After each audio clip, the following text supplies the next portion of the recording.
Hi there guys and gals, who wants some cream cheese double dutch? First time to taste here nearby in my place. Come on, be the first one to taste. Be the first one to sip.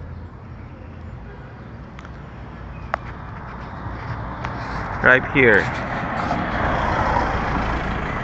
Just to promote this small business.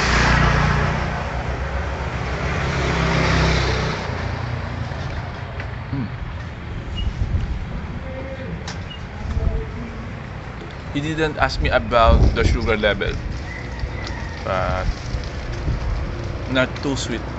Okay. I still want for more impact for this one.